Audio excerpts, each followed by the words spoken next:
چطورید بچه‌ها؟ به کانال خودتون خوش اومدید. امروز با هم دیگه می‌خوایم ببینیم کدوم رپرها تا حالا زندان رفتن.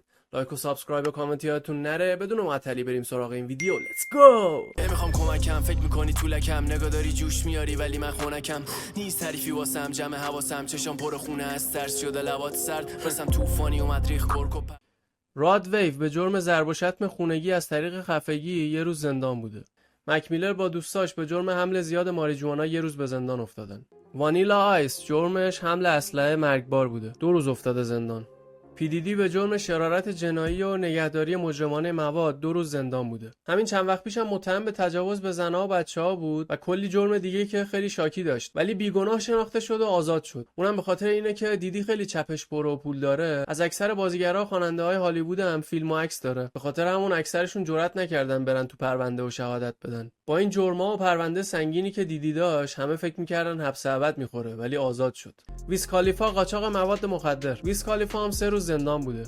ویز خالیفا هم خودش عاشق ماریجواناست. باکا فلاکا هم یه جرم عجیب داره که جرمش ضرب و شتم خونگیه. جرمش شامل لمس اعضای خانواده خودش و ریختن انواع فضولات روی اونها و تحقیر کردن و کتک زدن و فحش دادن. این جرم هم به اختلال روانی مربوط میشه. یعنی چه عقده‌ای از بچگی داری که با خانواده‌ات همچین رفتاری میکنی؟ واکای کثیف هم 4 روز زندان بوده. لایت بنکس 6 روز زندان بوده به جرم نقض آزادی مشروط مربوط به حمل اسلحه شاتگان. جیونیت همه گنگسترن. کید کادی هم 10 روز زندان بوده به جرم توقیف اموال و ضرب و شتم یه موزیک پروموتر. خدا میدونه چه داستانی بینشون بوده. ایسپ راکی هم 1 ماه زندان بوده به جرم ضرب و جرح با سلاح گرم. با تفنگ یه نفر کتک زده. چیف کیف 2 ماه زندان بوده به جرم نقض آزادی مشروط بعد از اتهامات تولید و توزیع هروئین. پشمام. کلا همه میدونن گنگستره، ولی خب اینا رو خودم نمیدونستم. تو چینز هم 3 ماه زندان بوده به جرم حمل مواد مخدر. لارن هیل 3 ماه زندان بوده به جرم فرار مالیاتی. فتجو هم 4 ماه زندان بوده به جرم فرار مالیاتی. میک میل 5 ماه زندان بوده به جرم نقض آزادی مشروط و اتهامات مربوط به مواد مخدر. یانگ جیزی 5 ماه زندان بوده به جرم حمل اسلحه مخفی بدون مجوز. 50 سنت 6 ماه زندان بوده به جرم فروش کوکائین به مأمور مخفی پلیس. پشما. فرض کن به یارو اومده مواد بفروشه، بعد یارو پلیس از آب در اومده، همونجا گرفتتش. برای خیلی از مواد فروشا همچین چیزایی پیش میاد. XXX Temptation 6 ماه زندان بوده به جرم حمل اسلحه، سرقت، حمله با سلاح کشنده. ببینید عاشق چه کسایی میشید. همونجوری که خودش سرقت کرده بود و به دیگران حمله کرده بود، همونجوری هم کشتنش. پارما خیلی قویه. NBA یانگ بوی 6 ماه زندان بوده مظنون به اقدام به قتل درجه 1. یارو قاتله، 6 ماه میفته زندان فقط. من فکر می‌کردم ابد میخوره. DMX 7 ماه زندان بوده. جرمش نقض آزادی مربوط به نگهداری مواد مخدر و سرقته. کیسا نووا بیشتر از 7 ماه زندان بوده به جرم اخاذی، قتل، مواد مخدر، سلاح گرم و کلاهبرداری. کار دیگه نبوده نکرده باشه. توپاک شکور مرحوم توپاک تقریباً 8 ماه زندان بوده به اتهام تجاوز جنسی که بعدم تبرئه شد. سولجا بوی تقریباً 8 ماه زندان بوده. جرمش هم نقض آزادی مشروط به حمل اسلحه است. لیل وین هم 8 ماه زندان بوده به جرم نگهداری مجرمانه سلاح. کسیدی 8.5 ماه زندان بوده به جرم قتل غیر عمد.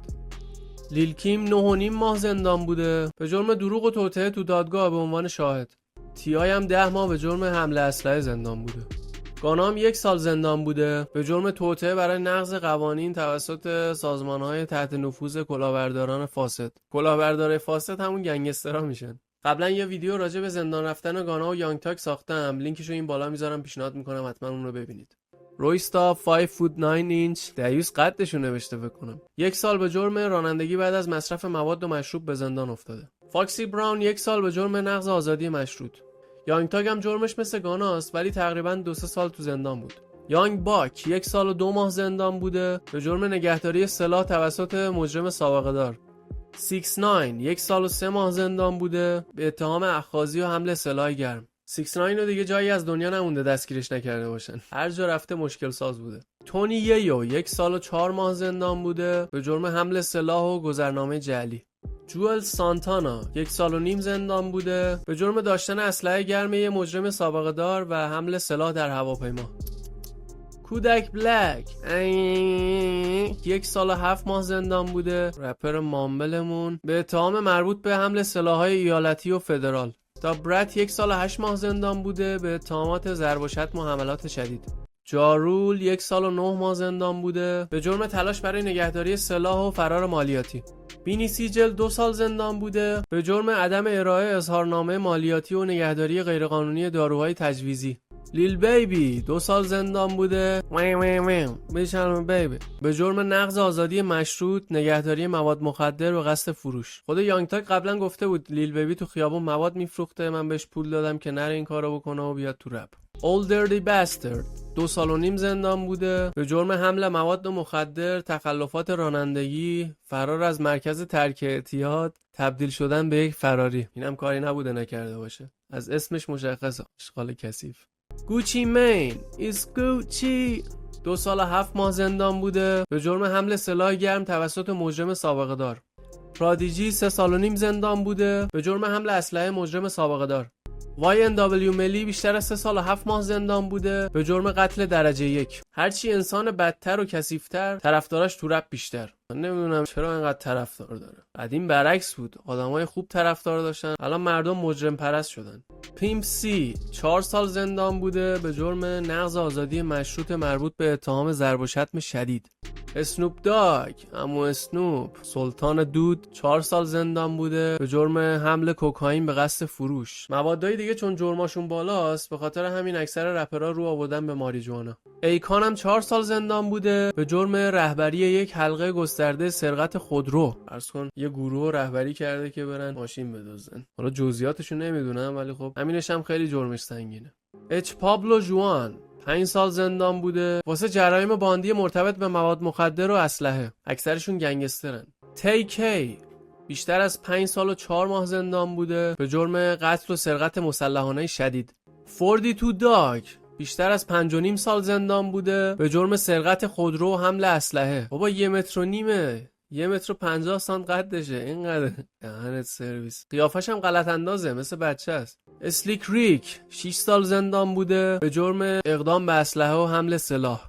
بابی شمردا 6 سال و 2 ماه زندان بوده به اتهام توطئه، خطرآفرینی بی‌ملاحظه و حمل سلاح. بابی شمردا بچه بود، یه فریستایل داد به اسم هات نگه. بعد از اینکه رفت زندان اومد کاملا بزرگ شده بود. دوران نوجوانیش کلا زندان بود. رمی ما 6 سال و 4 ماه زندان بوده به جرم حمله، نگهداری غیرقانونی سلاح و اقدام به زورگیری. با نیکی مناج هم خیلی بیف داره، دشمن همن. 9 لاک 9 یا بلاک 9 7 سال زندان بوده به جرم ضرب و شتم شدید با سلاح گرم و شلیک غیرقانونی با سلاح گرم. پشما. فلش اند بان 7 سال و 8 ماه زندان بوده به جرم حمله با سلاح مرگبار و نقض آزادی مشروط. اینا اکثرا به خاطر انتقام بوده فکر کنم. بی جی بیشتر از 11 سال زندان بوده به جرم حمل اسلحه و دستکاری شاهد. پشما. مکس بی بیشتر از 13 سال زندان بوده به جرم توطئه برای سرقت مسلحانه، آدمربایی، ضرب و شتم شدید و قتل. اینم کاری نبوده نکرده باشه. سی مردر بیشتر از 13 سال زندان بوده به جرم قتل درجه دوم. چجوری قتل درجه 1 1 سال تا 6 ماهه ولی قتل درجه 2 13 سال؟ نمیدونم چه قانونیه. شوگ نایت یکی از عاملین به قتل رسیدن توپاک و بیگی، مثبت 28 سال به جرم زیر گرفتن و کشتن یک بیزنسمن کامپتن با ماشین. پشما. همه فکر میکردن به اتهام کشتن توپاک و بیگی افتاده زندان ولی اینجوری نبود. آرکلی مثبت 30 سال به اتهام سوء استفاده جنسی از کودکان، کار اجباری و نقض حقوق بشر. اینم خیلی کثافت کاری کرد. چند تا آهنگ خوب داشت دیگه بعدش از چشمون افتاد. ثروتش هم کلا منفی شده. و رسیدیم به مجرم ترین خلافکار این لیستمون، ARAB که مثبت 45 سال به زندان افتاده به جرم اداره باند قاچاق مواد مخدر. خب اینم از ویدیو امروز، امیدوارم که لذت برده بوده باشید. نظراتتون حتما واسم تو کامنت ها بنویسید. لایک و سابسکرایب یادتون نره. تا ویدیوی بعدی، بدرود.